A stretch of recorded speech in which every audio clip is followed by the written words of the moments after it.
halo everybody. Ketemu lagi bareng Bayu di podcast Heres Test. Bear with me karena ini bakal panjang. Skrip gue ada 14 lembar di luar perintilannya. Kalau kalian dengar ini putus, itu berarti admin akun yang memutuskan untuk memutusnya karena dia udah bosan ngedit suara gue. Jadi dia putus.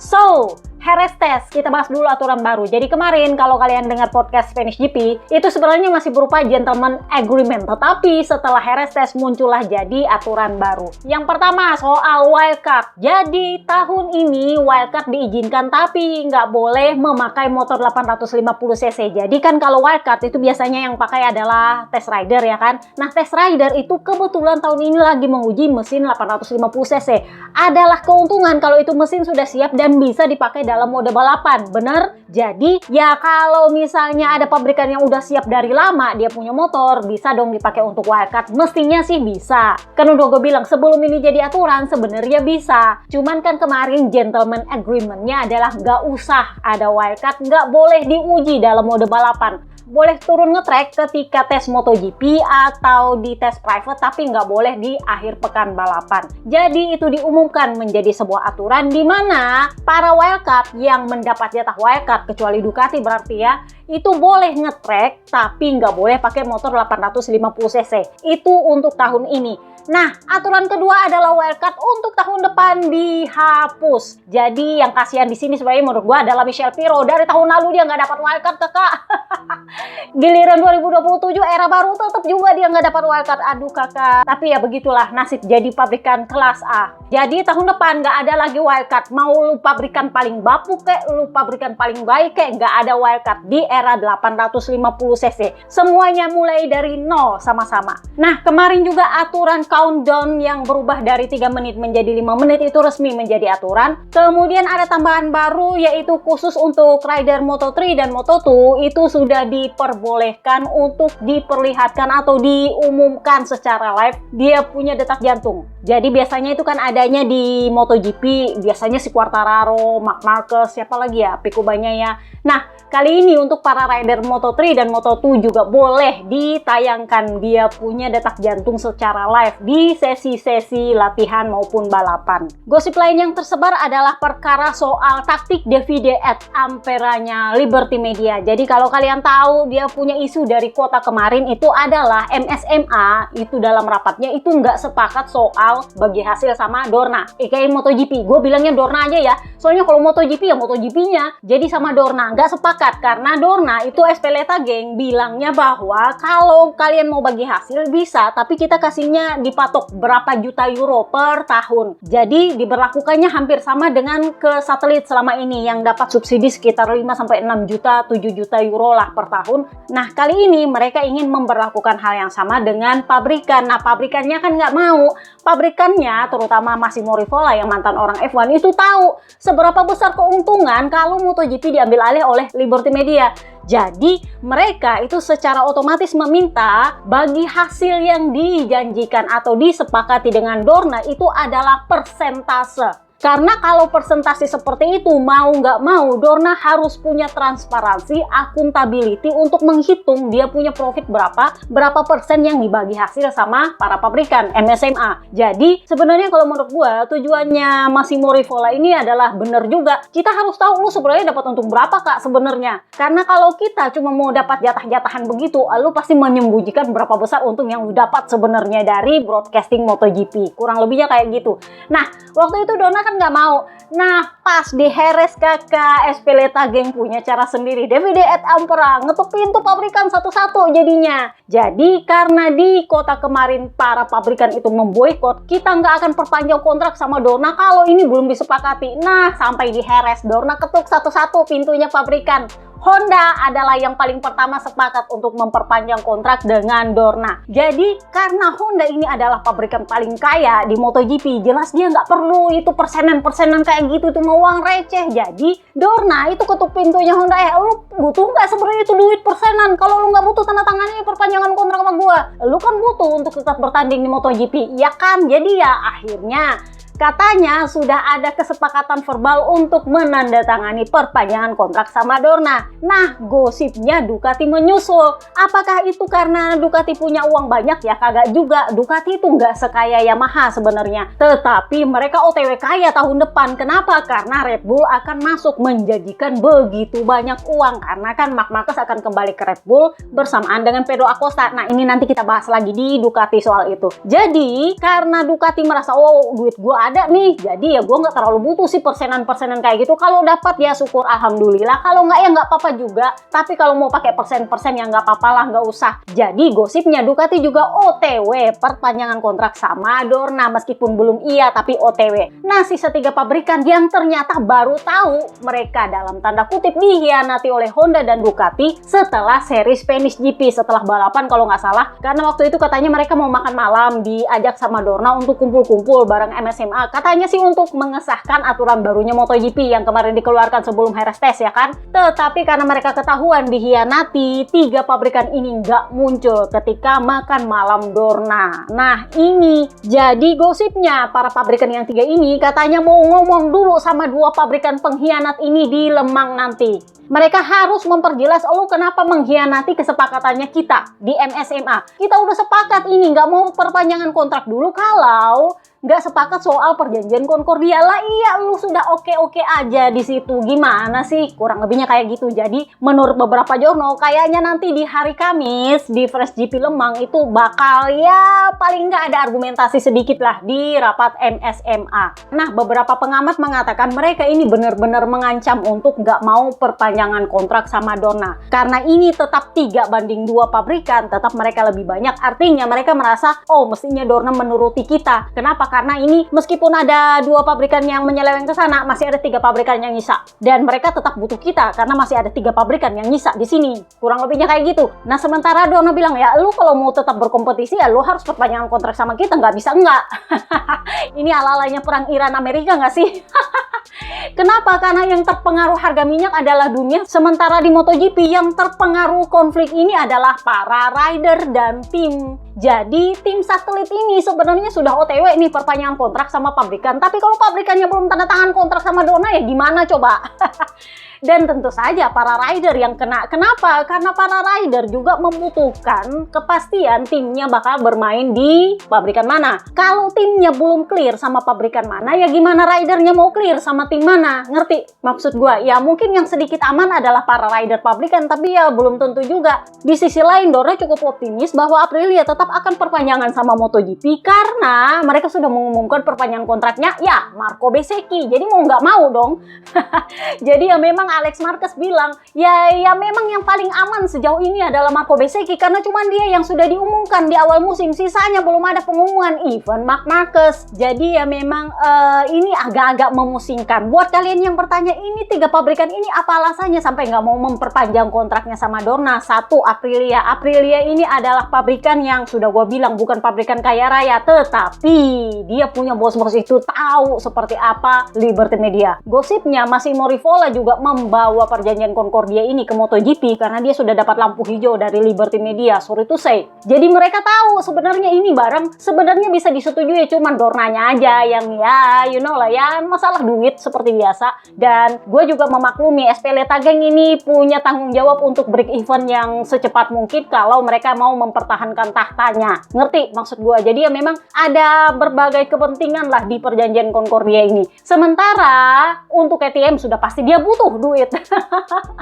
Makin banyak duit yang dia akan dapatkan dari MotoGP, dari Dorna itu makin bagus karena mereka artinya nggak tergantung sama penjualan lagi. Sementara Yamaha kok ya mau, padahal itu pabrikan Jepang yang mestinya berlimpah duit. Tetapi kalian kan tahu ceritanya di Buriram kemarin bahwa Yamaha Jepang bahkan berencana untuk melepaskan Yamaha MotoGP sepenuhnya saking nggak sukanya sama proyek V4, dan akhirnya kemarin setelah dibujuk-bujuk jadinya cuman penurunan budget. atau penurunan dana untuk pengembangan di Yamaha MotoGP. Tetapi karena ada penurunan dana ini, ya wajar kalau Yamaha MotoGP mencoba mencari pemasukan lain dari ya perjanjian Concordia. Jadi ya 3 pabrikan ini wajar kalau mau dibilang butuh dana yang lebih banyak atau dana sebanyak mungkin dari MotoGP. Kenapa? Karena mereka dituntut untuk melakukan publikasi atau konten atau apalah itu lebih banyak dari sebelumnya. Jadi ya semacam fan service lah, ngerti maksud gua, lalanya F1. Jadi ada fan service tiap-tiap pabrikan dan itu jelas butuh dana. Sehingga bagi mereka ya kalau begitu artinya kita juga harus dapat dana, karena kalau kita publikasi sendiri secara langsung itu mempublikasikan MotoGP dan yang jelas dapat keuntungannya juga MotoGP. Jadi ya mereka bilang ya kalau gitu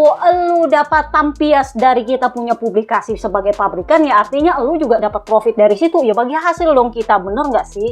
Jadi ya kita lihatlah nanti seperti apa ini di Lemang, karena harus diakui para pabrikan dan para tim itu terpaksa harus bergantung kepada nama-nama para rider untuk mendapatkan sponsor dan dana. Dan itu kelihatan banget dari Ducati. Mereka kendati harus mendepak para rider-rider yang potensial bagi mereka demi bisa mendapatkan nama-nama besar yang di belakangnya ada sponsor besar, dan itu artinya mendapatkan uang. Untuk para pabrikan yang nggak punya sponsor seperti Aprilia, yang nggak punya uang cukup untuk menjalankan proyek MotoGP mereka seperti KTM, dan pabrikan Yamaha yang dalam kondisi genting untuk mendapatkan dana dari Jepang, sangat penting bagi mereka dapat dana dari Dorna karena mereka nggak punya nama-nama besar yang di backup oleh sponsor-sponsor besar. Kurang lebihnya kayak gitu, ngerti kan maksud gua? Dan ini juga yang mempengaruhi kenapa akhirnya Pedro Acosta itu nggak bisa sama VR46. Itu murni gara-gara sponsor, dan Ducati pabrikan nggak mau kasih ke VR46 karena kalau dikasih ke VR46 Red Bullnya nggak masuk, VR46 juga nggak mau lepas Monster. Ngerti kan maksud gua? Jadinya ya seperti itulah. Nanti kita bahas itu di Ducati. Kita mulai dulu dari pabrikan terbapuk Honda, somehow.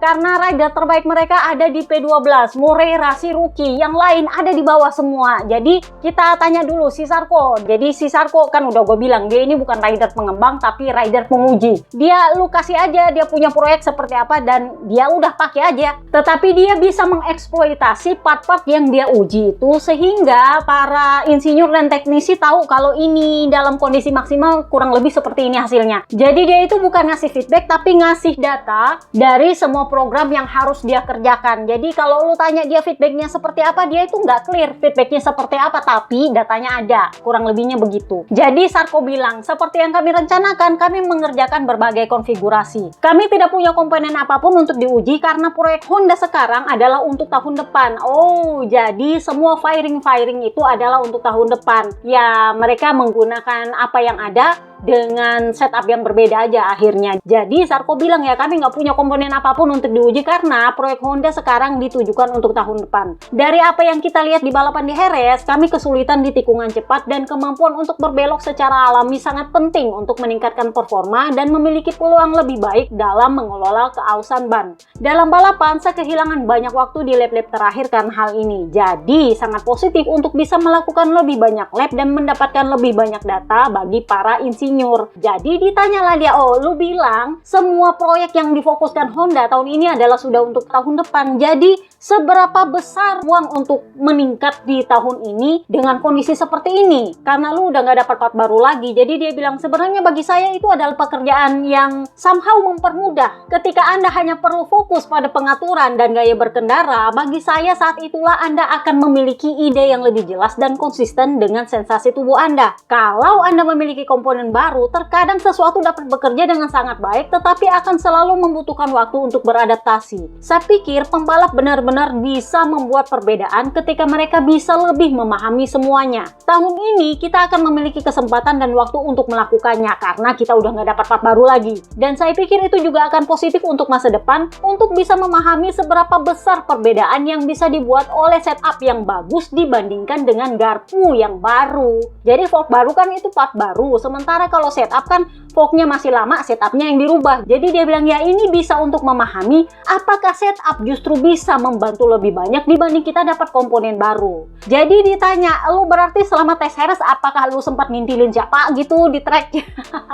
Jadi dia bilang ya nggak ada sih, gua nggak sempat. Tetapi dalam tes selalu sulit untuk bisa mendapatkan gambaran jelas karena Anda nggak tahu mereka itu pakai bahan apa, setupnya bagaimana, apakah mereka punya kondisi bahan bakar seperti apa, kan beda-beda. Jadi karena alasan ini saya memang senang punya kesempatan untuk memulai di depan dalam balapan, maksudnya di front row, karena itu memungkinkan saya untuk tetap bersama para pembalap top selama mungkin. Dan bagi seorang pembalap itu adalah cara terbaik untuk menganalisa perbedaan antar motor-motor yang ada. Jadi ditanyalah dia, tahun depan kan semuanya akan berubah, lu berarti akan menikmati semua yang ada di motor ini tahun ini saja, tahun depan udah berbeda motornya. Jadi dia bilang ya saya sebenarnya penasaran ingin melihat seberapa bertenaga motor di tahun depan, mungkin akan lebih ringan dan banyak tentu berbeda. Mungkin kita akan merasakan emosi yang berbeda di tikungan, kecepatan yang lebih rendah untuk membuat semuanya berbeda. Semua yang bisa saya capai pada kecepatan 350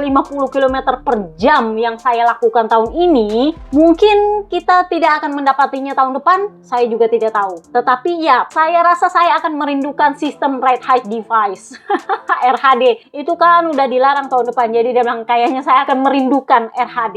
Jadi ditanyalah dia, ini kan lu bikin tesnya di sini, apakah ini lu bisa siap untuk Le Mans nanti? Jadi dia bilang ya, sebenarnya sungguh luar biasa. 1 tahun berlalu sejak Le Mans, di mana dia kemarin juga menang di Le Mans. Waktu berlalu begitu cepat. Bagi saya hanya ada manfaatnya. Semua orang ingin terhubung dengan saya di sana. Bahkan kami sudah merencanakan acaranya loh. Ini pasti akan menjadi akhir pekan yang hebat terlepas dari hasilnya. Bertemu kembali dengan para penggemar setelah kenangan indah tahun lalu akan sangat fantastis. Jadi ya, dia akan kembali menjadi home hero-nya Le Mans bersama dengan Quartararo. So, kita pindahlah ke Yamaha, pabrikan kedua terbapuk. Ini sebenarnya mereka punya banyak part yang sebenarnya sudah dipakai sebagian di balapan. Sayangnya, mesin barunya nggak datang kakak. Gua nggak tahu apakah mereka memakai mesin baru di Heres Test, tetapi sampai di jeda makan siang, Snektaro bilang nggak ada mesin baru. Nggak tahu apakah ada di sore hari, tetapi ini interviewnya di jeda makan siang. Jadi dia bilang, kami menguji banyak hal hari ini, ya sasis, ya swing arm, elektronik, aerodinamika, semua yang sudah kami pakai di akhir pekan balapan kami uji lagi.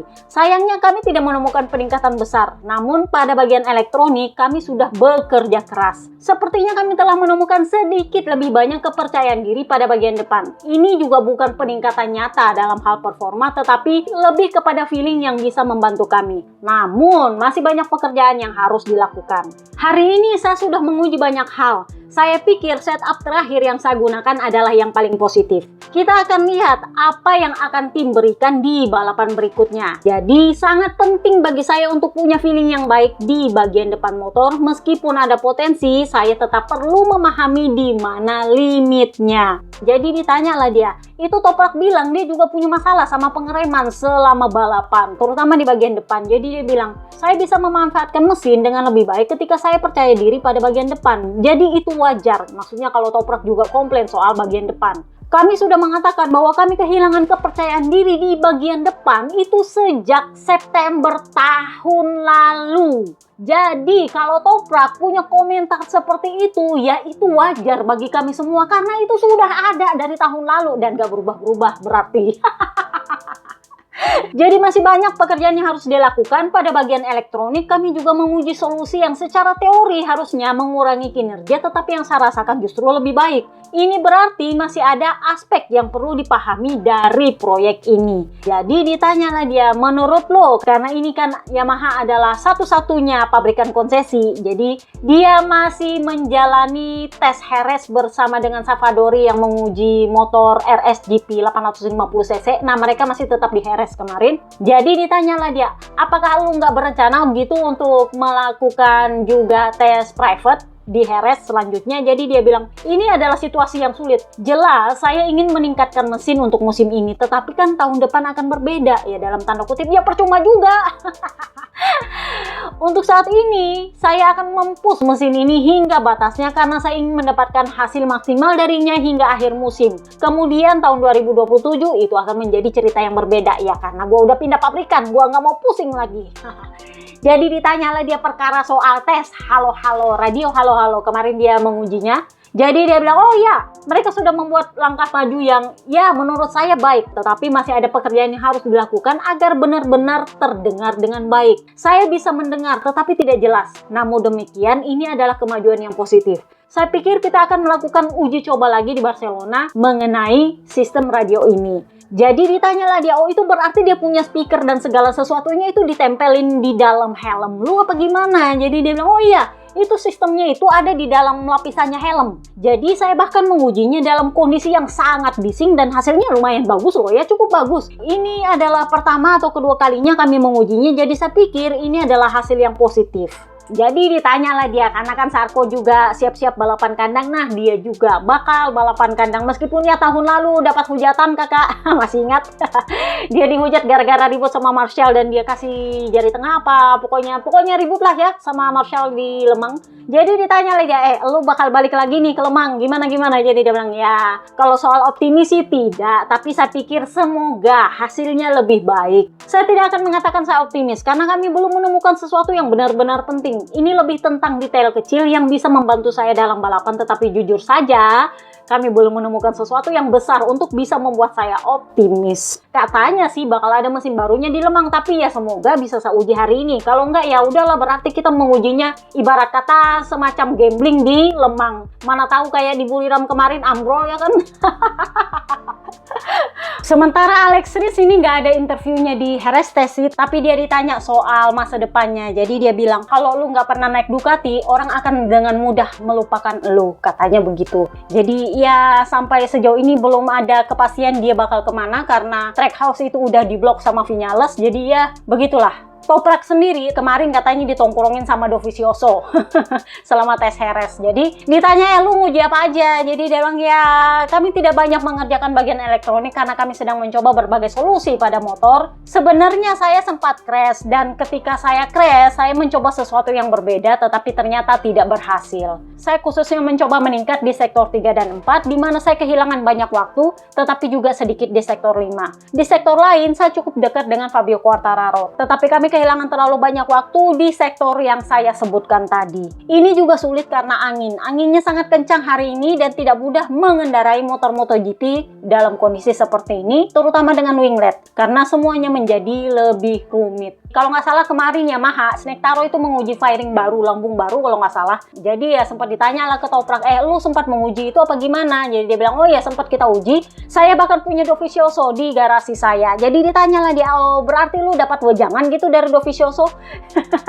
Tahu nggak dia jawab apa? Ya memang dia adalah pembalap yang sangat berpengalaman. Saya selalu mempercayai dia dan mendengarkan sarannya. Itu penting bagi saya karena terkadang dia mengamati sesuatu dari luar dan selalu berusaha membantu saya menemukan cara yang benar. Faktanya adalah dia menjelaskan banyak hal pada saya, tetapi tidak mudah untuk beradaptasi dengan motor ini dan mempraktekannya. Tetapi ya dia memang sangat mengenal M1. Ketika saya melihatnya di garasi saya selalu senang karena dia membantu saya memahami MotoGP dengan lebih baik. Kami sering bekerja sama dan saya harap kami bisa menemukan solusi, mungkin bukan hari ini tetapi ya selangkah demi selangkah.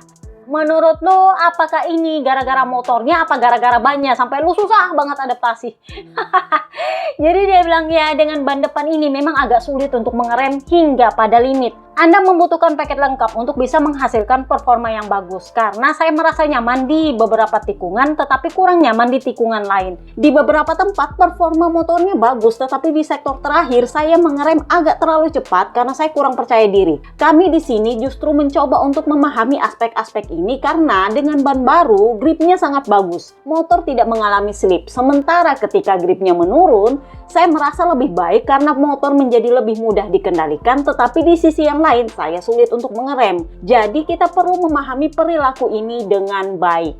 So kita pindahlah ke KTM. Gosip berhembus sepoi-sepoi, Tech 3 akan bersiap pindah ke Honda. Kenapa? Karena gosipnya Aspar akan menjadi tim satelit yang baru untuk KTM. Kok bisa Mbak Yu? Karena sponsor mereka adalah CF Moto. Kalau kalian sudah ngintil gua dari tahun lalu kan kalian tahu CF Moto itu punya sharing saham sama KTM dan mereka punya proyek bersama, sehingga kalau Aspar naik ke MotoGP sebagai tim satelit dengan sponsor CF Moto, maka sudah pasti akan menjadi satelitnya KTM. Dan untuk itu, maka Tech3 akan pindah ke Honda. Kenapa? Karena ya hubungan mereka nggak seerat dengan CF Moto, itu beda. Karena CF Moto itu bagi saham, sementara Tech3 ya cuma ya satelit biasa, ditambah lagi dengan pemilik baru sekarang kan. Jadi ya memang psikologisnya agak berbeda. Ditambah lagi, mana tahu Christian Horner itu akan menggantikan Papi Peripuik. Jadi hubungan Gunther Steiner sama Christian Horner pasti akan lebih baik dibandingkan dengan Papi Peripuik, ya kan? Jadi ini soal psikologi para tim satelit dan manajernya. Yang menjadi pertanyaan adalah siapa line up ridernya? Karena ya para rider mereka di Moto2 saat ini itu udah diincar sama para pabrikan lain. Dani Holgado diincar sama Ducati, sementara David Alonso sudah diincar sama Honda. Sehingga ya gosipnya mereka akan bertaruh pada KTP langka. Gua nggak tahu KTP langka mana lagi. Kemungkinan Agios, kemungkinan. Ini sebenarnya agak menjadi ironi. Masih ingat ketika KTM beberapa tahun lalu meminta seat untuk Pedro Acosta? Waktu itu Dorna bilang kita nggak akan kasih tim satelit baru. Ini slot untuk pabrikan baru, bukan untuk tim satelit baru. Dan itu membuat Pol Espargaro harus didepak demi mendapatkan seat bagi Pedro Acosta.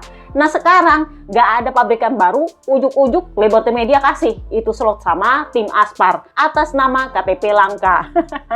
Jadi katanya si F Moto itu sudah punya calon KTP C, KTP Cina yang digadang-gadang untuk jadi kadernya mereka di MotoGP, yaitu kalau nggak salah namanya Edison. Gua nggak bisa bilang Edison tapi Edison karena dia punya marga memang Sun. Rider ini sebenarnya masih muda banget, masih kinyis-kinyis banget, masih 13 tahun dan dia sekarang balapan di Moto4 di Eropa. Sehingga Martinez itu bilang bahwa kami sebenarnya nggak terlalu khawatir dengan siapa yang akan menjadi rider kami. Kami punya banyak rider yang bisa dipilih karena kami punya sirkuit Aspar di mana banyak rider yang berlatih di sana. Ada sekitar 200 rider latihan di sana, sehingga kami tahu performa yang bagus itu siapa. Kader yang bagus untuk ditarik dari Moto3 ke Moto2 ke MotoGP siapa. Bagaimanapun kami kalau naik ke MotoGP maka itu akan bersama KTM karena CF Moto adalah sponsor utama kami yang mendorong kami. Ya secara di atas kertas CF Moto memang adalah pabrikan motor yang berbeda dari KTM, tetapi ya mungkin ini adalah salah satu jalannya ala-ala Aprilia kemarin yang gabung sama Gresini, masih ingat? Kurang lebihnya kayak gitulah. So, kita bahaslah apa yang diuji oleh para KTM. Jadi kemarin mereka itu menguji aero dan kalau nggak salah ada sasis baru juga.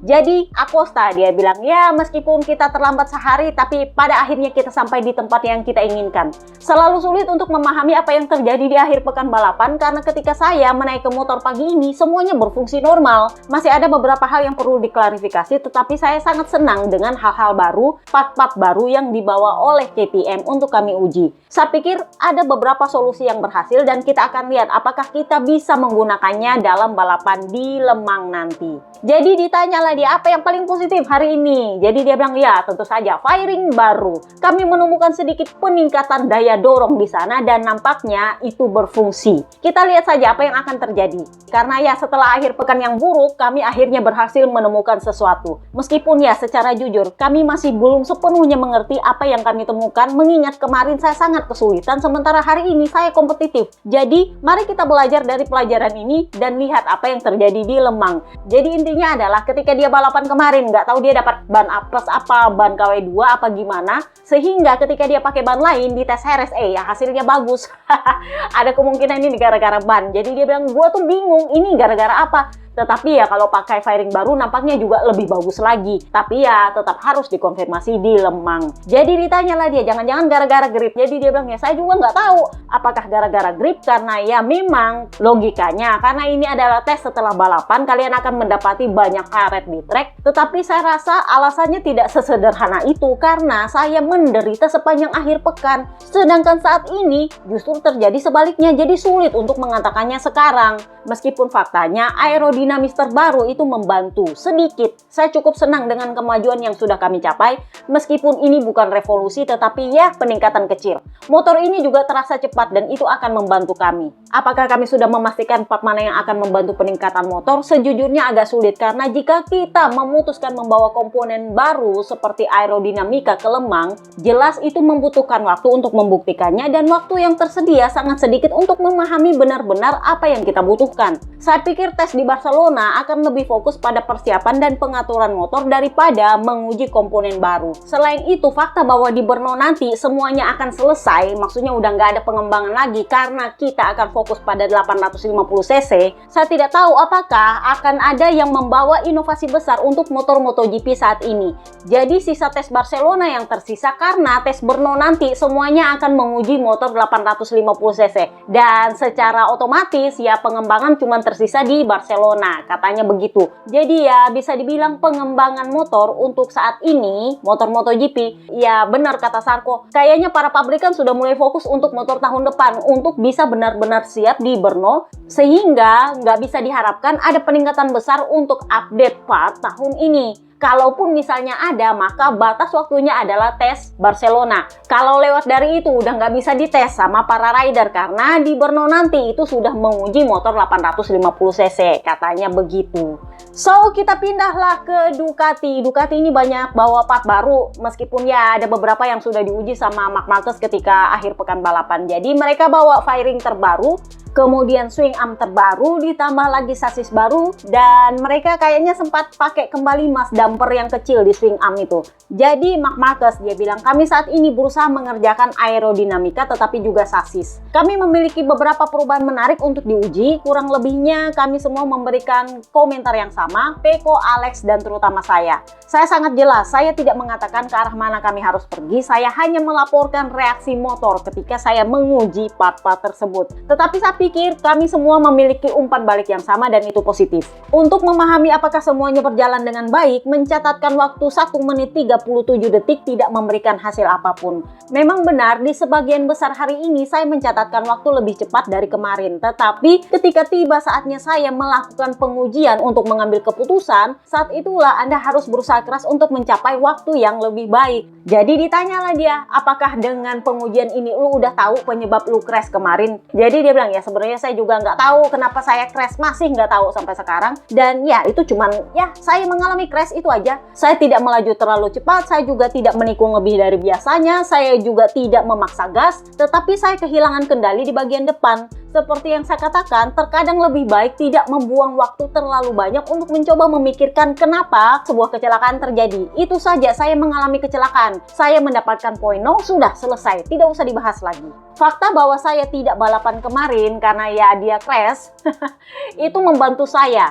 Hari ini saya sangat segar dan berhasil menyelesaikan 80 lap dengan baik. Jadi secara fisik saya merasa baik. Ducati bekerja sangat keras dan tidak mungkin berbuat lebih baik dari ini. Seperti yang Anda lihat, kami memiliki banyak komponen untuk diuji di tes ini. Itu membuat saya senang karena ini adalah tes yang menuntut tetapi juga menarik. Tahun lalu kami memiliki basis yang membuat semua Ducati menang. Tahun ini kami sedikit kesulitan, tetapi justru itulah saya melihat semua potensi yang dimiliki oleh Ducati. Sekarang kita perlu mengevaluasi dengan cermat semua komponen yang sudah kita uji dan mencari tahu kapan harus memperkenalkan fitur-fitur baru ini.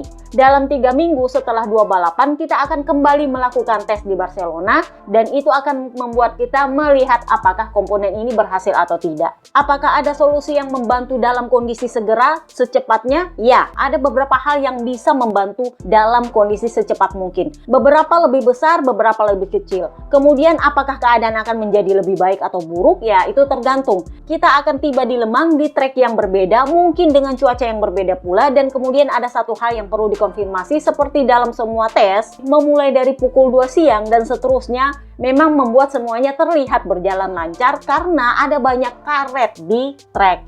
Jadi ditanyalah dia, tahun lalu perbedaan antara Desmo GP24 dengan Desmo GP25 itu cukup besar. Sekarang Desmo GP24 dengan Desmo GP26 seberapa besar perbedaannya?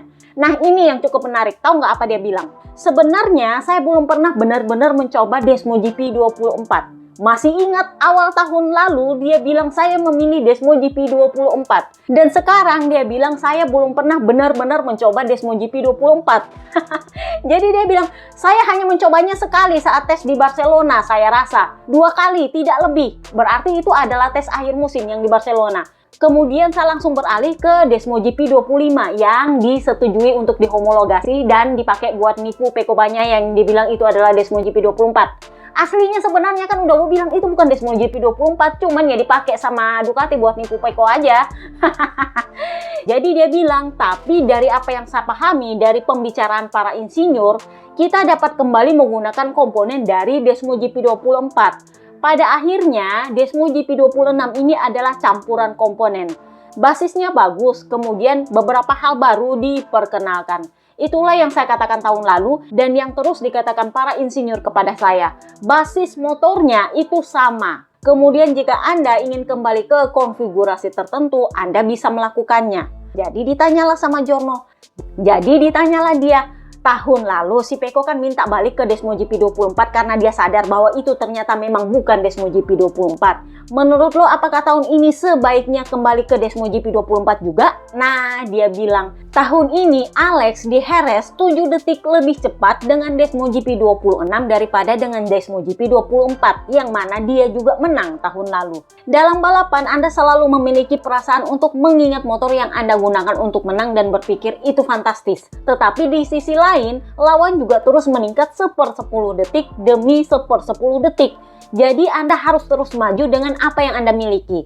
Para insinyur mengevaluasi semua aspek. Kami para pembalap hanya bisa memberikan komentar kami. Ketika Anda pergi ke 3 trek berbeda dengan 3 layout berbeda dengan 3 sasis berbeda dan Aprilia menang, itu berarti motor mereka bekerja dengan lebih baik. Bukan hanya dengan Bezzecchi, tetapi juga dengan Ogura dan Fernandez yang kita lihat hari ini dan juga Martin. Itulah kenapa Ducati bekerja dengan baik seperti yang kita tunjukkan hari ini. Sebagai tim kami juga berusaha untuk meningkatkan diri,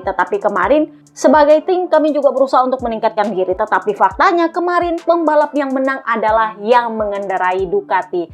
Ini yang gue bilang, dia selalu mengecilkan masalah yang ada di Ducati, selalu bilang gak ada masalah dengan Ducati, dan itu yang membuat ya insinyur Ducati juga ya sorry to say ya mencoba menyangkali apa yang terjadi. Karena Marc Marquez-nya sendiri selalu bilang gak ada masalah dengan motornya, gak ada masalah dengan komponennya, gak ada masalah dengan basisnya, gak ada masalah dengan dia punya patla, terutama karena Alex Marquez menang kemarin di Jerez. Meskipun ya menurut gue agak curiganya adalah dia dapat ori. Tapi ya mari kita lihat apa yang terjadi di Le Mans, karena itu baru bisa dikonfirmasi dalam 2 balapan berikutnya. Jadi kita pindahlah ke Peko. Peko ini kayaknya dia nggak menguji swing arm baru sih. Dia pakai swing arm lama tetapi dengan mass damper. Kemudian firing baru dia sempat coba, tetapi nggak pakai swing arm baru yang dipakai oleh Marc Marquez. Gua nggak tahu apakah dia pakai atau nggak. Sementara Alex Marquez kelihatannya dia cuma menguji firing sama ya swing arm yang pakai mass damper, tetapi nggak pakai swing arm baru yang diuji oleh Marc Marquez. Gua nggak ngerti. Mungkin mereka uji ketika sore, who knows. Tetapi gue nggak lihat foto-fotonya si Peko sama Alex Marquez pakai swing arm baru ini yang lebih gede. Jadi Peko ditanya, apakah tes ini penting buat lo? Jadi dia bilang, ya saya harus mengatakan iya. Tes ini hampir selalu sangat penting, terutama dalam situasi yang kita hadapi sekarang. Kami mencoba berbagai solusi aerodinamis yang merupakan area yang paling kami fokuskan, juga beberapa elektronik untuk membantu kami dalam pengereman motor. Saya senang dengan aerodinamika yang ada dan saya berharap mereka segera hadir di akhir pekan balapan karena mereka sangat membantu saya, terutama dalam mempertahankan kecepatan di tikungan tanpa harus kehilangan line. Kami telah membuat langkah kecil ke depan. Apakah aerodinamika ini akan hadir di Le Mans? Ya, di Ducati mereka selalu melakukan keajaiban. Jadi saya harap mereka segera melakukannya. Jadi gini, kalau di tes MotoGP itu partnya itu biasanya datang 1 atau 2 biji doang. Jadi dalam waktu 1 hari itu di over. Sehingga dalam waktu 1 hari itu Gigi Dalinya itu biasanya memutuskan apakah Peko akan mengujinya, apakah Alex Marquez akan mengujinya, atau cukup Marc Marquez yang akan mengujinya. Sayangnya di Gia nggak disebut namanya kakak. Jadi kurang lebihnya kayak gitu. Sehingga apakah part ini akan tersedia untuk semua rider pabrikan di balapan berikutnya, yaitu tergantung Ducati bisa ngasih atau enggak. Sama seperti di Spanish GP kemarin sepanjang akhir pekan balapan, Marc Marquez itu menguji firing baru, tetapi itu nggak diuji oleh Peko dan Alex Marquez. Ngerti maksud gue? Jadi yang nggak semuanya dapat. Jadi Peko bilang saya harap mereka segera melakukannya, maksudnya segera memberikan part yang disetujui itu buat mereka selain buat Marc Marquez. Tetapi kalau soal elektronik, saya merasa sedikit agak lebih rumit karena kami sedikit terputar-putar. Kami belum menemukan menemukan solusi, tetapi salah satu tes yang kami lakukan tampaknya sudah mengarahkan kami kepada kemungkinan untuk peningkatan performa. Jadi saya harap tim mulai mengerjakannya sehingga di Lemang nanti ada sesuatu yang bisa membantu saya sedikit lebih bagus dalam menghentikan motor dan membelokkannya ke tikungan. Karena disitulah saya masih mengalami kesulitan. Jadi sepanjang tes Harris kemarin, dia itu masih tetap aja geol-geol di tikungan 6. Jadi dia bilang ya saat ini begitulah keadaannya. Karena saya agak keras kepala dan selalu mencoba menghentikan motor terlalu jauh ke depan, maksudnya late braking. Saya ingin mengerem di tempat yang saya tahu saya bisa mengerem. Maksudnya dia biasanya mengerem di situ dan kemudian kembali ke garasi dan mengatakan lap mana yang terbaik.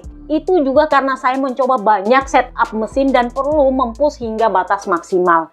Jadi dia itu mencoba berbagai setup dan selalu melakukan pengereman di titik yang sama, selalu late braking. Dan kalau dia gagal di situ, dia akan balik ke pedok dan bilang ini setupnya gagal. Jadi bukan dia mengadaptasi riding style-nya kagak, tapi dia pengen tetap melakukan riding style yang sama dengan cara yang sama seperti tahun-tahun sebelumnya yang dia lakukan. Dia tahu di situ ngeremnya. Kalau di situ nggak bisa ngerem berarti ada yang salah. Jadi dia bilang gua nggak mau ngerem lebih awal, gua mau ngeremnya di situ. Kalau di situ nggak bisa berarti nggak bisa. Ngerti maksud gua? Ini agak beda dengan perkataannya Toprak. Karena gua tahu agak susah ngerem di situ, jadinya gua ngerem duluan karena gua nggak yakin. Sementara kalau Peko, ya gua pengennya ngerem di situ. Kalau gua ngerem di situ gua geol-geol ya udahlah. Pokoknya gua pengennya ngerem di situ, udah titik. Jadi kemarin dia itu bukan cuma menguji fairing yang baru, kalian bisa lihat dia punya lubang-lubang itu lebih banyak, lebih complicated menurut gue dibandingkan dengan fairing tahun lalu. Karena yang dipakai fairing tahun ini itu adalah fairing 2024, Desmo GP 24. Jadi ya memang agak-agak ya gitu-gitu deh. Jadi dia bilang ya memang Anda menguji begitu banyak hal untuk mendapatkan yang terbaik dari semuanya. Jelas tidak mudah untuk meningkatkan aerodinamika seperti di Desmo GP 24 yang sudah sempurna, minim wheelie, cepat di trek lurus, berbelok dengan baik dan juga sangat lincah. Tetapi kami sudah mencapai di titik di mana kami buntu dan perlu melangkah maju. Jadi kami mendatangkan fairing tahun lalu yang kami tidak pernah tahu apakah fairing tersebut bagus atau tidak, karena itu adalah fairing dari pengujian yang menurut saya positif tapi memiliki beberapa kekurangan. Ini adalah fairing Desmo GP 25 yang dia uji di Buriram hari pertama, yang waktu itu hilang semua datanya. Masih ingat itu fairingnya? Nah itu yang dia pakai lagi kemarin. Dia pakai untuk menguji. Jadi dia bilang ya kami pakai lagi karena mungkin di sini kami bisa menemukan keseimbangan yang mungkin bisa berhasil, karena terakhir kali dia pakai itu adalah di Sepang sama di Buriram hari pertama. Kan di hari kedua mereka sudah memutuskan untuk pakai Desmo GP 24 yang mana adalah Desmo GP 25-1. Kurang lebihnya kayak gitu. Jadi ditanyalah dia perkara soal fairing baru itu. Apakah semua rider pabrikan sudah sepakat? Karena ada 4 rider pabrikan Ducati. Jadi dia bilang ya saya sih belum tahu saat ini. Ada sesuatu yang saya dan Mark uji dan kami sangat sepakat soal itu dan saya harap yang lain juga setuju. Ya kalau mereka uji. Harus saya akui menurut saya Lemang adalah trek yang sedikit lebih cocok untuk motor ini. Jadi saya berharap saya tidak salah dalam memutuskan dan saya berharap bisa mendapatkan lebih banyak kepercayaan diri di sana. Lemang bukanlah trek yang sangat stop and go. Anda selalu harus berusaha untuk mempush lebih keras di tikungan dan untuk melakukan itu Anda membutuhkan motor yang bisa berbelok dengan baik. Jadi saya harap ada beberapa aspek aerodinamika yang dapat membantu kami di sana. Apakah pasti kami bisa mengalami peningkatan di sana? Ya sulit untuk mengatakannya karena Aprilia juga mencatatkan waktu lap yang sangat cepat hari ini. Tetapi saya pikir kami bisa sedikit lebih dekat dalam hal kecepatan. Hal yang sangat positif adalah memiliki Alex Marquez sebagai pembalap pabrikan. Jadi kita bisa melihat dengan jelas apa yang dia lakukan di akhir pekan ini dan akan menyenangkan kalau kita bisa mengikuti apa yang dia lakukan. Jadi ini yang gue bilang, Alex Marquez ini akan menjadi referensi karena tahun lalu Peko itu nggak bisa sama sekali punya referensi mengingat dia punya riding style sama Marc Marquez itu beda jauh. Nah dengan adanya Alex Marquez yang riding style-nya mirip-mirip, dia secara otomatis ya kalau dia bisa nyontek setup, dia bisa nyontek sama Alex Marquez karena nyontek Marc Marquez punya itu sama sekali no. Ujung-ujungnya dia crash dan itu yang bikin dia jelek banget performanya tahun lalu. Nah, jadi ditanyalah dia perkara soal ban karena kebanyakan rider mengeluh soal ban kecuali Alex Marquez. Jadi dia bilang, ya kalau Anda memiliki motor yang putaran mesinnya lebih tinggi, kausan ban adalah adalah hal yang kurang menjadi masalah, tetapi itu selalu detail yang tidak Anda ketahui sampai Anda balapan. Selama sesi latihan, saya selalu melakukan banyak lap dengan satu ban berkali-kali tanpa pernah mengalami masalah. Tetapi kemudian ketika balapan tiba, disitulah masalahnya muncul. Jadi ya kita harus selalu menebak dan kita melihat apa yang terjadi. Secara objektif, ban bukanlah masalah karena kami melakukan setengah sprint dalam kondisi kering dan setengah dalam kondisi basah selama di akhir pekan. Kemarin saya berhenti setelah 12 lap balapan. Saya tidak tahu bagaimana jadinya kalau tidak demikian, tetapi sampai saat itu saya merasa cukup nyaman dengan tingkat keausan ban. Jadi, karena ini dikomplain, ditanyalah sama Jorno, menurut lo apakah ban ini memang ban goib yang ya kayak undian aja? Sepanjang akhir pekan bagus, giliran balapan jelek, giliran tes bagus lagi kak. Katanya Pedro Acosta. Jadi dia bilang ya begitulah adanya. Dia sendiri mengakuinya begitu juga balapannya. Dulu saya terbiasa tahu persis apa yang akan saya perjuangkan untuk 2 atau 3 posisi teratas sebelum balapan. Sekarang terasa lebih normal untuk balapan dengan mengetahui bahwa kami bisa berjuang untuk 5 atau 10 posisi teratas. Ini sangat disayangkan bagi saya karena saya sama sekali tidak senang dengan hal seperti itu. Tetapi setelah musim seperti tahun lalu, kami perlu mendapatkan kembali kecepatan dan saya pikir itu juga adalah hal yang baik karena ini adalah fase dalam proses membantu saya menghadapi masalah dengan pikiran yang lebih terbuka. Jadi ditanyalah dia apakah lu nggak ada rencana kembali ke cakram 355? Masih ingat tahun lalu yang dia sampai gonta-ganti cakramnya? Jadi dia bilang saya tidak menggunakannya kemarin, tetapi hari ini di tes Jerez saya menggunakannya. Kenapa? Karena saya suka fakta bahwa motornya berhenti. Apakah waktu itu saya pakai red height device? Ya, saya pakai red height device di kedua motor yang sama, hanya beda cakramnya. Dan semuanya berfungsi dengan cara yang sama persis, cuman ya pakai cakram 355 lebih pakem berhentinya.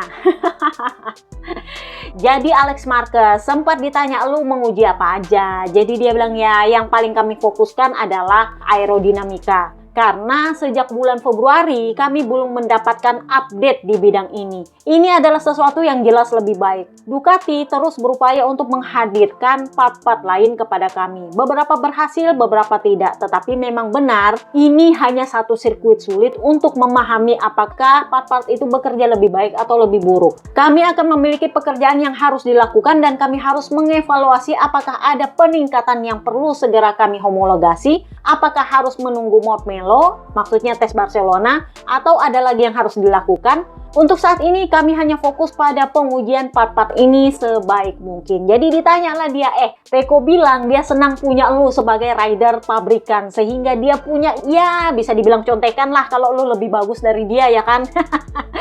Jadi dia bilang, ya saya sangat senang dengan kata-kata Peko. Saya sudah mengatakan di Austin bahwa meskipun kami kesulitan, kami akan comeback. Kita terus bekerja dengan sangat baik, berusaha untuk tidak panik dan menganalisa berbagai hal.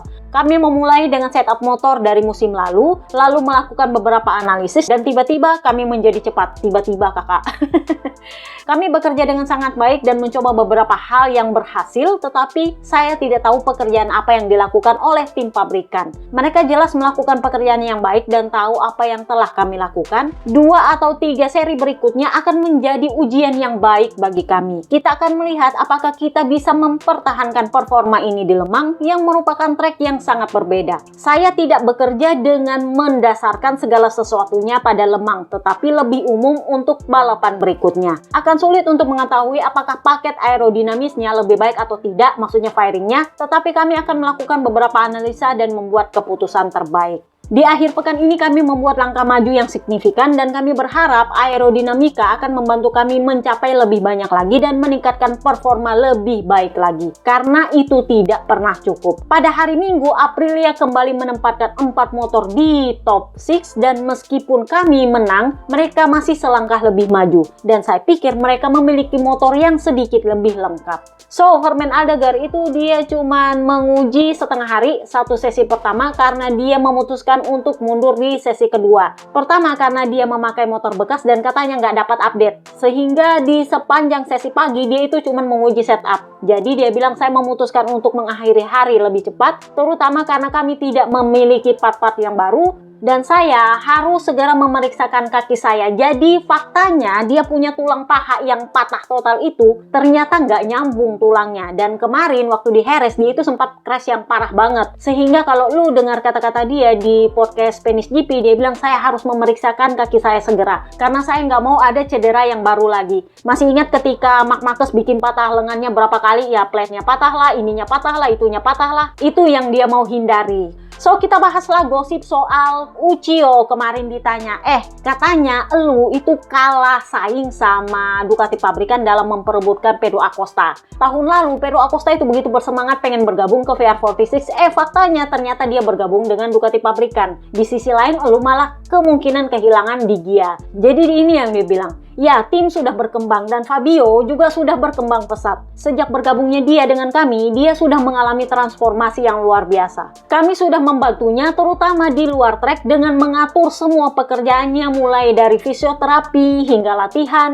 Dia kuat, dia cerdas, dia mau mendengarkan dan profesional. Saya rasa pertumbuhannya seimbang, 50-50 pertumbuhannya sebagai seorang rider dan pertumbuhan tim. Saya senang untuk itu karena saya ingat ketika kami baru merekrutnya 2 tahun lalu, dia tidak punya apa-apa, dalam tanda kutip ya emang dipungut, tidak punya siapa-siapa, dan itu kalau bukan Valentino Rossi yang maksa pungut dia dengan memveto pilihannya Uchiyo untuk merekrut Fermin Aldeguer, dia bukan siapa-siapa sekarang. Semacam kayaknya Uchiyo bilang, lu tahu diri ngapain?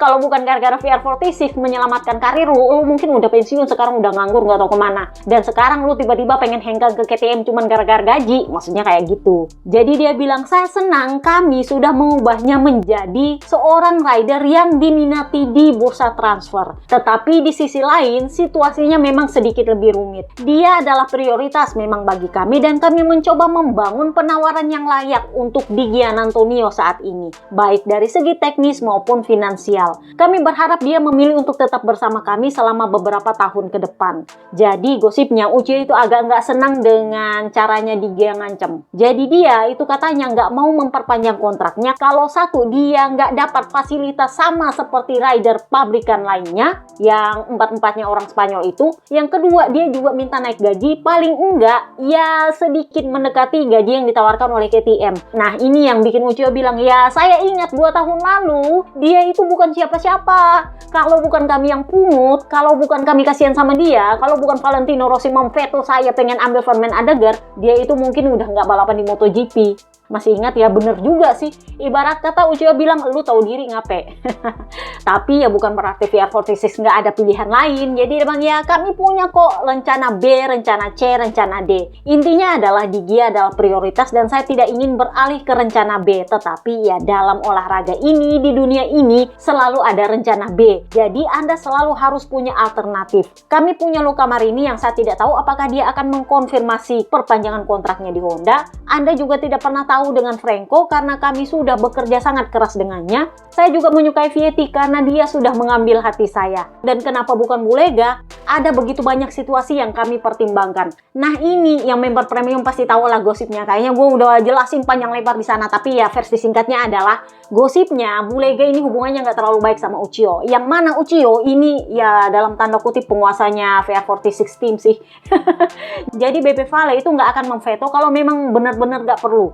Memang hubungannya Bebe Vale dengan Bulega itu bagus. Masih ingat ketika perayaan Paskah kemarin Bulega itu ada di VR46 Ranch bareng sama Kimi Antonelli, bareng sama yang lain. Tetapi dengan Uchiyo itu dia punya masalah. Ini ya mirip-mirip dengan, jadi ketika Ducati dan Papi Domenicali sedang berusaha gimana caranya supaya dia dapat seat di MotoGP, Uchiyo justru menjadikan dia opsi terakhir. Jadi dia bilang, kami itu punya pilihan Luca Marini, kami punya Franco Morbidelli, kami punya Vietti, dan kenapa bukan Bulega? Ya ada begitu banyak situasi yang kami pertimbangkan. Nah ini yang agak menurut gua maksudnya apa? Kenapa bukan Bulega? Apakah dia maksudnya ya kenapa bukan Bulega aja yang masuk? Atau kenapa kami tidak memilih Bulega? Tetapi dia bilang ada banyak hal yang kami pertimbangkan. Ini tandanya adalah VR46 terutama Uchiyo itu nampaknya lebih mengutamakan para rider academy daripada Bulega. Even Vietti itu dia masukin. Sementara Ducati ini lagi pusing gimana caranya nempatin Bulega.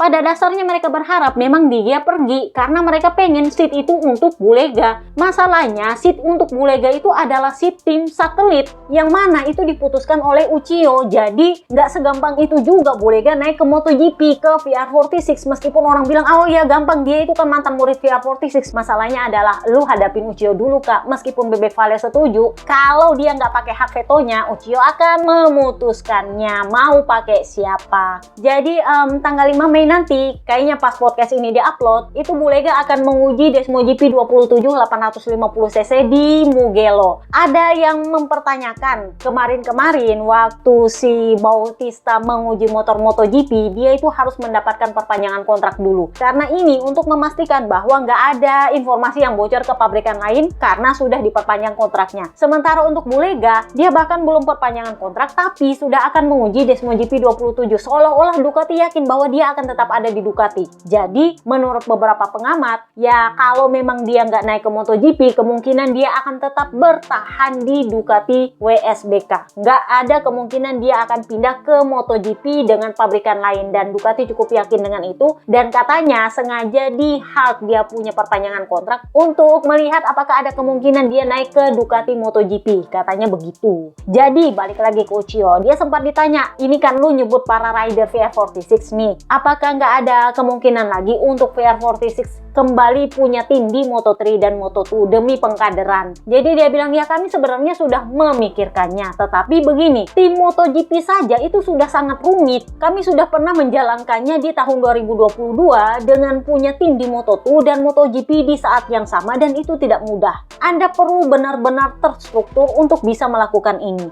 Dan saat ini kami sudah memutuskan memilih beberapa tim kunci untuk menampung para rider akademi dan mengandalkan mereka. Jadi untuk saat ini kami tidak akan kembali lagi ke Moto3 dan Moto2 dalam bentuk tim. Jadi ibarat kata kami sudah punya lah tim untuk kerjasama, sehingga kami tidak perlu secara langsung punya tim di Moto3 dan Moto2. Jadi ditanyalah dia apakah nggak ada kader baru lagi setelah Vietti si bungsu satu itu. Jadi dia bilang ya saya sudah mengamati Pritelli. Pritelli ini kalau nggak salah di Chief ya, jadi belum masuk ke Moto3. Jadi dia bilang ya kami punya Pritelli yang saat ini sudah saya amati, kemungkinan besar kita akan melihat dia bergabung di kejuaraan di masa depan, katanya begitu. Nah, Uchiyo ditanya, lu kok ya nggak mau pindah ke Aprilia, padahal gosipnya Aprilia itu sangat menginginkan lu bergabung dengan Aprilia, tim VR46. Jadi dia bilang sebenarnya saya sudah kenal dengan Rivola, sudah lama meskipun tidak dekat, tapi saya sudah lama kenal dengan dia. Tetapi begini, faktanya Aprilia itu sekarang fokusnya pada Trackhouse, sementara kami itu sudah punya kerjasama yang sangat baik dengan Ducati. Saya rasa tidak akan terlalu nyaman bagi kami untuk bergabung di Aprilia dengan adanya Trackhouse di sana dibanding dengan kami memperpanjang kontrak dengan Ducati. Nah ini Uchiyo yang nggak mau, meskipun Bebe Vale mungkin punya hak veto, dia nggak mau. Sementara di Ducati, seburuk-buruknya perlakuan Ducati kepada rider-rider VR46, dia tetap mendapat status sebagai tim satelit premium. Itu yang dibutuhkan oleh Uchiyo sebagai manajer tim. Jadi dia berusaha memisahkan antara tim VR46 dengan rider akademi, meskipun faktanya tahun depan kemungkinan besar nggak ada rider akademi yang bergabung di sana kalau dia memperpanjang kontraknya, even kalau Bulega di sana, karena faktanya Bulega bukan lagi rider di VR46 Academy. Ngerti maksud gua? Dan gosipnya Uchiyo itu tersinggung dengan wawancaranya Bulega tahun lalu kalau nggak salah, masih ingat waktu dia menggantikan Marc Marquez. Waktu itu Bulega bilang saya keluar dari VR46 Academy dan VR46 team itu lebih karena tim ini tidak bisa memisahkan apa yang terjadi di tim dan kondisinya mereka sebagai rider akademi, sehingga masalah yang ada di rider akademi itu katanya dibawa ke tim. Itu kan kata-kata yang gosipnya Uchiyo nggak senang. Yang jelas nampaknya Uchiyo agak enggan menerima Bulega. So kita pindahlah ke pabrikan terakhir, Aprilia. Ya, seperti biasa, Aprilia menguji berbagai macam aerodinamika. Kalian bisa lihat dari rear aeronya yang ala-ala pesawat terbang, katanya sih itu sensor katanya. Jadi itu sensor angin apa sensor apa gitu untuk menguji tingkat keausan ban. Kemudian ada lagi aero di depan yang di sampingnya kaca. Katanya itu ear aero, jadi bukan rear aero tapi ear aero. Aeronya kayak kuping karena ada tepat di samping screennya motor. Jadi emang kelihatan kayak telinga sih. Jadi mereka menguji banyak hal dan ya Marco Base yang paling banyak menguji part. Jadi kemarin Aprilia itu mengeluarkan pernyataan Base itu fokusnya adalah menguji part-part baru, sementara Jorge Martin itu fokusnya hanya untuk beradaptasi karena dia kehilangan banyak lap selama tes musim dingin, sehingga dia ya kalau memang mau menguji part baru silakan, kalau enggak ya dia hanya perlu fokus pada adaptasinya, pada setupnya, pada ininya, pada itunya. Jadi ditanyalah Marco Base, menurut lo apa yang berbeda dari motor lo dengan segala banyak aerodinamis ini? Jadi dia bilang ya motornya sih sangat mirip. Intinya adalah kami melakukan jenis pekerjaan yang tidak bisa dilakukan selama akhir pekan balapan, yaitu mencoba beberapa setup dan solusi elektronik. Saat ini semuanya berjalan dengan baik. Tracknya fantastis dan memiliki grip yang sangat baik. Sangat bagus sehingga cukup sulit untuk dipahami. Tetapi kami benar-benar bersenang-senang dengan cara ini karena kami cepat. Saya belum mencoba hal-hal mendasar pada motor. Saya tidak tahu apakah saya akan melakukannya sore ini atau tidak. Karena ini adalah interview di jeda makan siang. Jadi ditanya apakah ada yang perlu ditingkatkan dari Aprilia mengingat lu akhirnya harus putus rekor kemenangan lu. Jadi dia bilang ya semuanya sih perlu ditingkatkan. Intinya adalah saya bersedia mengerjakan setiap detail dan setiap aspek dari gaya berkendara saya. Saya kesulitan sepanjang akhir pekan ini terutama di sektor ketiga. Jadi kami mencoba untuk memperbaikinya di area tersebut yang mana sangat penting. Secara keseluruhan, motor ini masih memiliki banyak ruang untuk peningkatan. Dan kami mencoba untuk melakukannya sore ini. Jadi ditanya lah dia, aero baru lu gimana? Jadi bilang, bagus kok, bagus. Karena ini jelas merupakan hasil kerja keras dari tim kami, baik di garasi maupun di Noale. Ini juga merupakan tambahan energi yang bagus karena kami perlu terus bekerja keras. Apakah kami pabrikan yang terbaik? Ya, saya tidak tahu. Karena kita tidak akan tahu sampai kejuaraan ini berakhir. Jadi saya akan berhenti membahas hal ini. Maksudnya, gak usah membanding-bandingkan antar pabrikan atau mengklaim bahwa motor ini terbaik di track. Enggak, intinya adalah itu baru bisa diklaim kalau kejuaraan sudah berakhir. Jadi pada akhirnya ini bukan tentang melakukan pekerjaan yang berbeda, meskipun Anda jelas tidak bisa mengharapkan untuk menemukan sesuatu yang bisa membuat Anda melangkah maju secara luar biasa, seperti yang mungkin terjadi ketika Anda berada dalam banyak kesulitan dan Anda menemukan solusi yang bisa membuat perbedaan besar. Memang benar bahwa kita sedikit lebih baik secara umum, tetapi itu tidak berarti bahwa kita tidak perlu meningkatkan diri, karena ini tentang menemukan solusi yang selalu memberi kita sedikit lebih banyak. Tetapi pada dasarnya saya tidak melihat bahwa para insinyur maupun Sterlacchini takut untuk mencoba dan bereksperimen pada hal baru. Pada akhirnya ini adalah kewajiban kita untuk berperilaku seperti ini, baik dari pihak pabrikan maupun dari pihak saya. Dan saya selalu terbuka untuk mencoba memperbaiki gaya berkendara saya atau apapun yang bisa diperbaiki untuk mencoba melakukan yang lebih baik. Jadi ditanyalah dia dengan aero yang sekian banyak ini, apakah menurut lo Martin akan setuju kalau nantinya dihomologasi? Karena ya Martin nggak terlalu banyak menguji part kemarin. Jadi dia bilang, saya tidak tahu apakah dia akan searah dengan saya dalam hal pengembangan atau apakah dia melakukan sesuatu yang berbeda. Jadi saya tidak tahu apakah kami akan sepakat atau tidak. Jadi kemarin setelah Jerez Test, Aprilia tetap berada di Jerez untuk melakukan tes private bersama Lorenzo Savadori untuk menguji RSGP 850cc pertama kalinya. Jadi setelah kemarin-kemarin yang turun cuman fairingnya, cuman turun ya sasisnya, apanya, ininya. Nah, kali ini semesin-mesinnya turun dan kalian bisa lihat inilah penampakannya dia.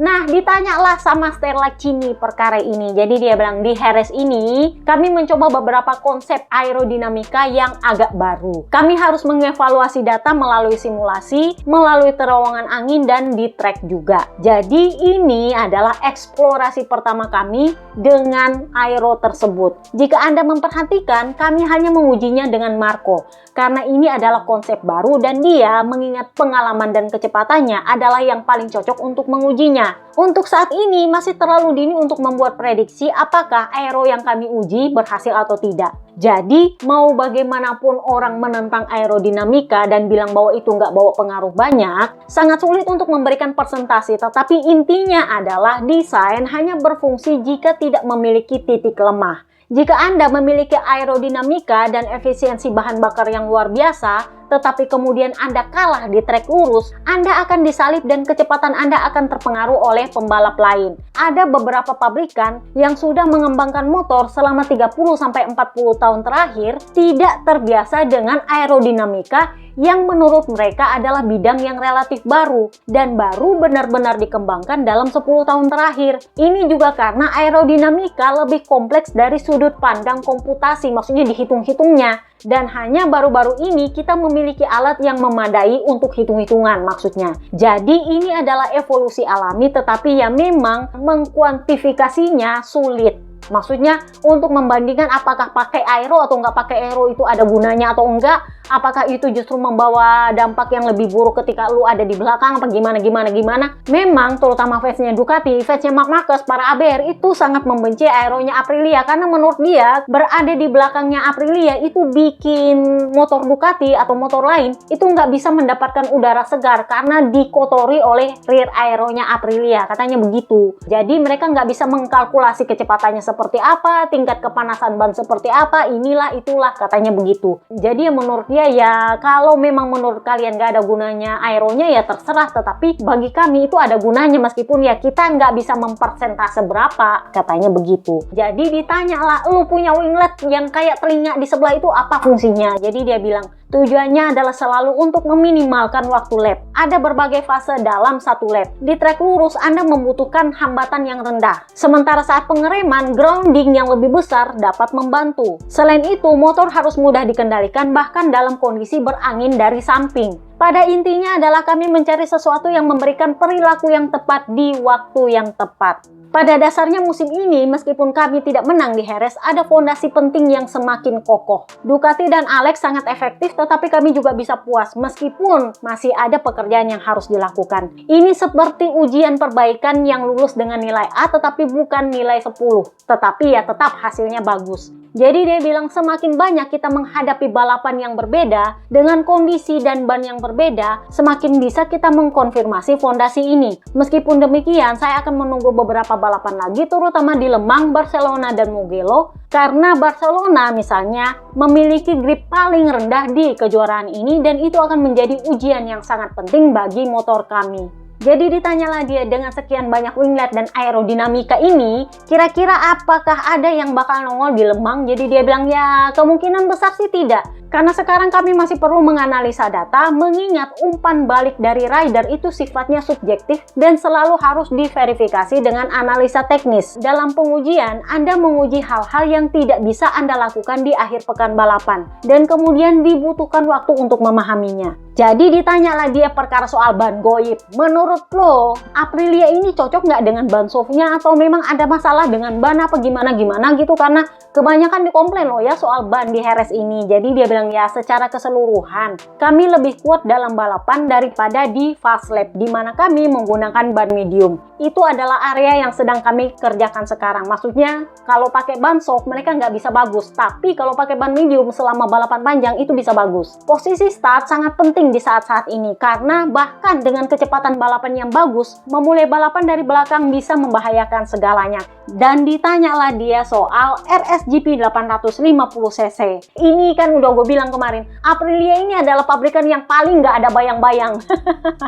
Karena Yamaha meskipun udah anyap, dia adalah yang pertama yang menguji 850cc. Sisanya pabrikan lain, KTM, Ducati akhirnya, kemudian Honda. Aprilia paling terakhir ditanya kenapa lu punya nongol lambat banget. Jadi dia bilang, tujuan kami bukanlah menjadi yang pertama untuk motor ini, tetapi untuk siap sebaik mungkin. Kami lebih memilih untuk melakukan banyak pengujian di dalam ruangan seperti dyno dan simulasi agar bisa tiba di trek dengan paket yang sudah solid. Karena di trek Anda harus teliti, Anda tidak boleh melakukan kesalahan apapun untuk mendapatkan feedback yang maksimal. Jadi ditanyalah dia, oh ini berarti masih akan ada versi yang lebih baru lagi, belum yang fix? Jadi dia bilang, oh enggak. Ini belum pasti karena ini baru uji coba pertama. Regulasi aerodinamika pun itu belum ditetapkan sepenuhnya mana yang boleh, mana yang enggak. Baru ride height device aja yang dilarang. Sisanya kan masih belum jelas aero mana yang dilarang. dilarang, aero mana yang enggak, winglet mana yang dilarang, winglet mana yang kagak. Jadi ini baru dasar kerjanya. Beberapa elemen seperti mesinnya yang 850